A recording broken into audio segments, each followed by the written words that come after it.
since y'all wanted to see a little bit of the process I do, we're gonna do that here. So usually I select all my fits, of course name it what you want,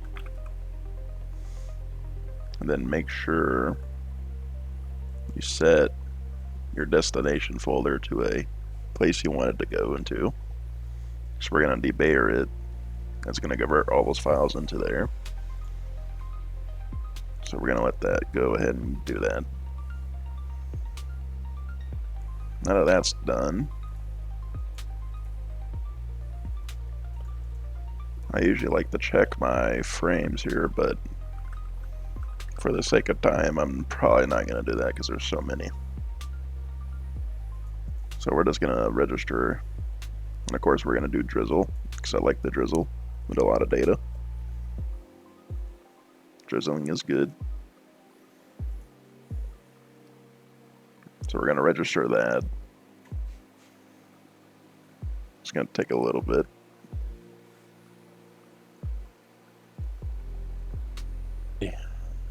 Now that it's finally done registering, we can go ahead and stack all these here. Looks like some did fail, and that's probably some bad stars in there at least. But yeah, usually you want to stick with average stacking with rejection, and then additive with scaling. And for pixel rejection, you can usually do Windsor sigma clipping, but recently I've been using generalize, which seems to be better for more images. Only use it if you have like over 100 at least. And then we're gonna stack these.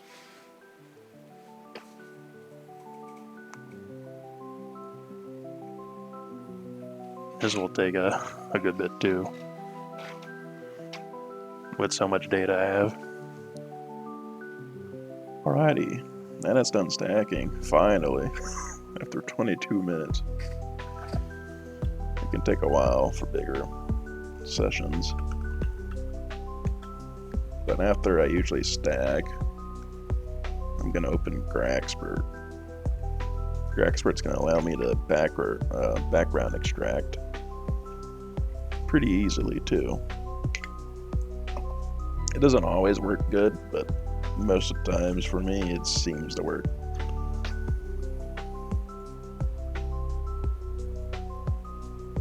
Let's see, where did I put it? Should be here. Where's my stack? There it is. Now you can see I do have some problems in this image, and I had to crop a little bit out because of this.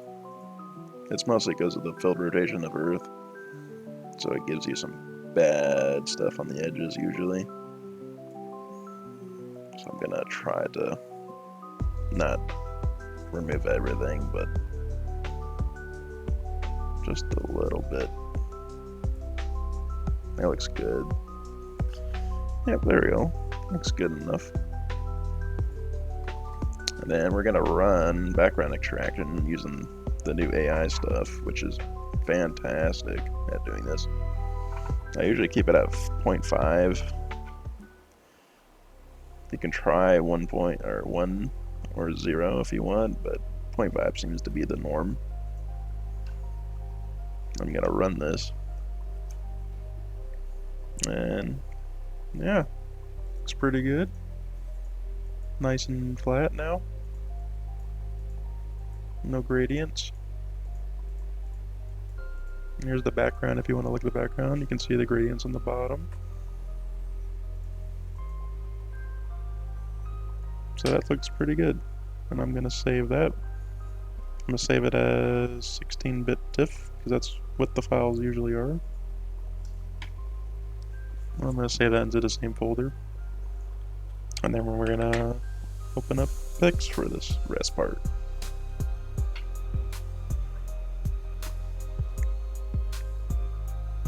Now, Pix is a fantastic program. I can recommend it 100%. If you can afford it, of course. Like, it's not cheap at all.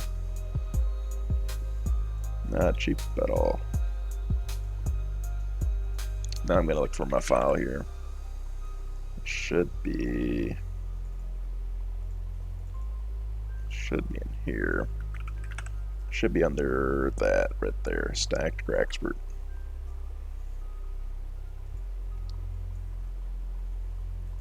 Then I'm gonna open my process icons, which I have a lot. I have a lot of icons here for different things.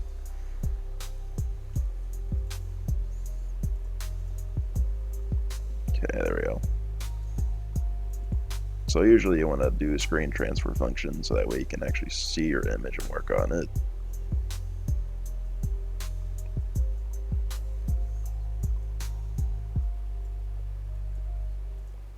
And then we're going to run image solver so that way we can calibrate this image.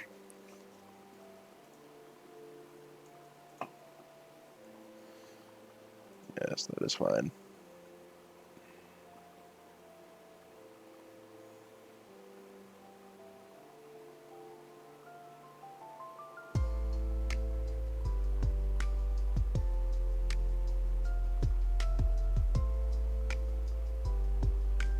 Alright, now it's calibrated on that image solve. We can run, I like to use was it SCC? SPCC? Usually I would use PCC, but I like to use the other one, SPCC, because of the narrowband filter stuff, which Seestar does use.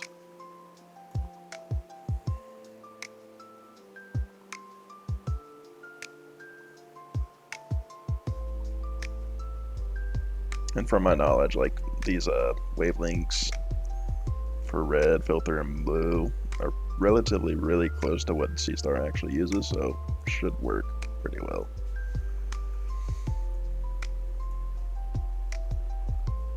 There we go. Let's see before. Let's see what it looked like before. And after. Let's reset it. Alright, looks good. Now we're just going to run SCNR to get rid of any green that may be left in the image. And this thing is ready to get stretched.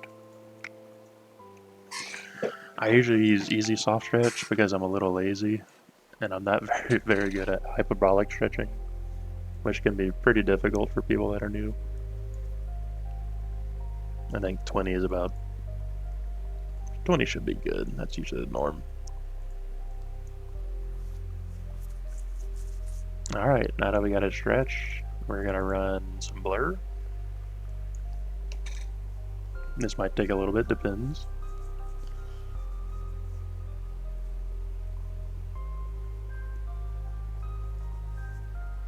Alrighty, it looks like we're done on blur. Which, by the way, if you do blur, you will be kind of shocked how good it actually works. Like, there's an image before, and then after. It cleans up very nice. Very, very nice.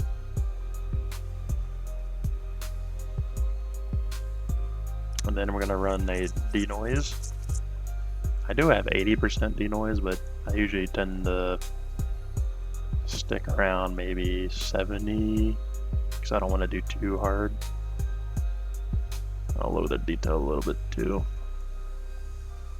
70 and 20 seems to be usually what I go for. It depends how noisy your image really is, but you don't want it too denoise or it looks too soft. We might run a denoise though again, because after recombining the stars it might introduce some noise into there. There we go, we denoised it. Should look relatively way better in the middle here too. So that looks pretty good. Now for the fun part. We're gonna extract the stars out of the nebula, the work on the nebula.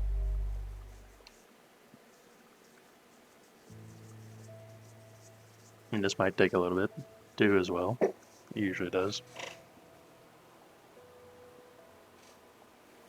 Alrighty, now we got the stars out of the image, which it always impresses me how good Star Exterminator actually is at getting stars out. Sometimes your stars might be too bloated, and it might try to remove those into the nebula and think it's nebula, which can be pretty bad. I've seen it a lot on Dwarf. Happen a lot on Dwarf. Alright, so I don't know if y'all want to do this, but this is usually the natural colors, but since I've been using it and people love it, I'm gonna run HOO, which is double palette. And I can give you all a link to the double palette if you want the double palette. I've been loving it. I've been loving using it. Alrighty, now we got that. We're gonna make a mask with range mask. Now this can be a little tricky to get this correct, because there's a lot of faint nebula. But I usually tend to go a little brighter and then I'll fuzzy it down. Kinda like that. The fuzzy kind of knocks down some of that background. Maybe not. Yeah, about there would be good, I think. Then we're gonna smooth it out. You want it a little blurry, but not too blurry. And then we're gonna slam this over here. Then that should highlight some pretty good nebula here. Looks like it did pretty good. We'll get that out of the way. Usually I like to invert the mask and then show mask, so that way it gets rid of the mask so you don't see it. And then we're going to go to curves. And we're going to knock down some of this background. Or knock down a little bit of the background to make it a little darker. I don't do it too dark because it looks unnaturally dark. But just a little dark. Not too dark. Maybe just a slight more. Kind of how you feel about it. And then we're gonna invert the mask back, and then start giving this nebula some color here. Let's see. Bump that up. Kind of give it like a S, like a backward S almost.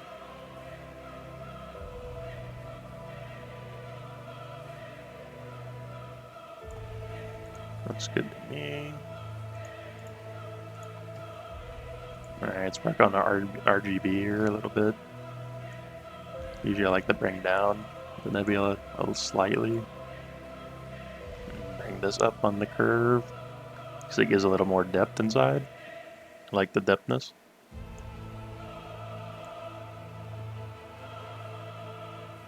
Kind of like that. Just kind of play around with it, you know? You do what you like, you know? Bring up the saturation a little more.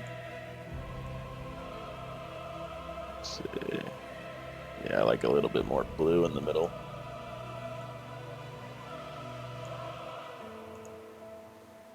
It's looking good, looking good. Maybe I'll do one more. We'll just increase the brightness a tad bit. Make that middle more pop, like more in-depth look to the middle. Because we want to make that pillars of creation really pop out. I think that's about good enough. Looks good to me. So what you could do is,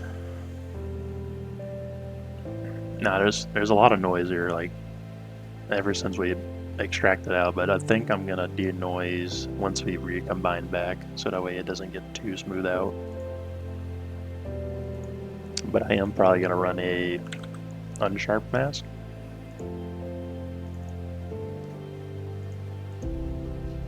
To sharpen the nebula a little bit. Let's take a close look here. We don't want it too sharp. We don't want it too soft.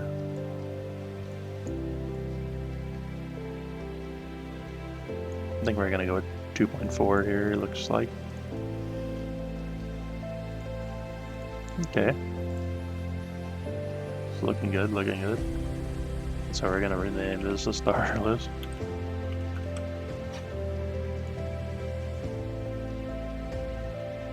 And then the other one, our stars, we're gonna name stars. And then we're gonna recombine the stars together.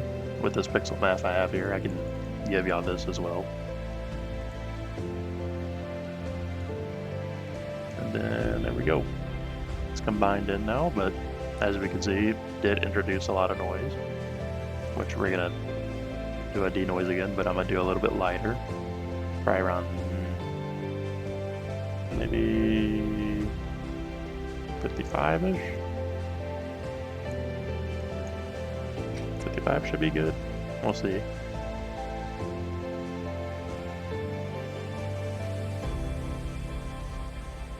Yeah, I think 55 did pretty well. Yeah. You know what, let's see what 60 would look like. It's gonna compare. I think 60 is maybe a little better.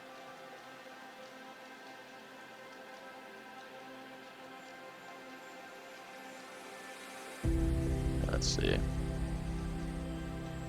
For after, yeah, it looks good. Okay. Yep, looks good to me. You could run another blur, but do correct only. We'll see how that looks.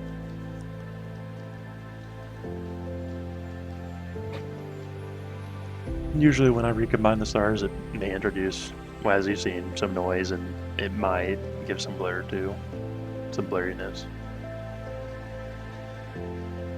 It's just part of the process. And how far you're willing to actually remove all of it.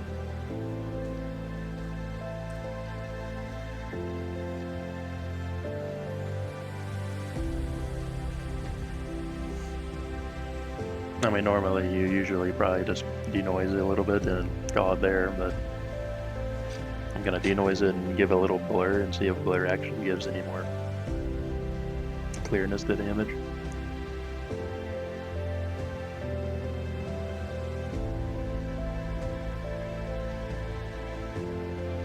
And we're about done here.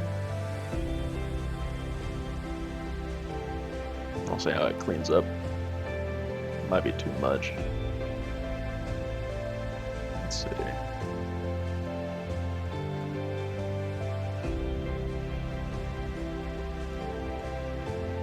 Actually, yeah, that actually fixed the stars in here. They were kind of blotchy. So I think we're gonna keep that. I don't know why they were blotchy like that. They're like kind of faded. It looks like Blur fixed them, so. Alright, for one final thing, I think we're gonna run my favorite thing I've been running recently is in utilities, and it's called Dark Structure Enhance. And it's been doing fantastic.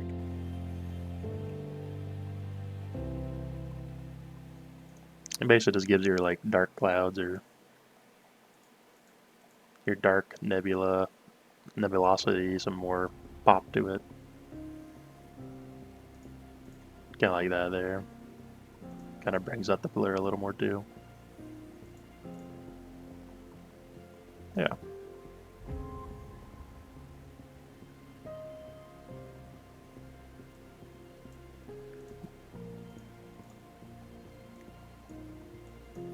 So I think that's about it. And I'll probably just name it I'll save it as M16 Seestar.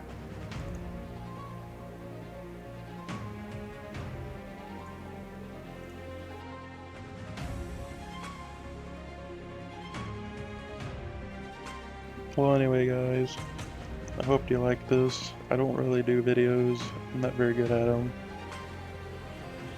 And I'll link in the description some of the pixel masks I use.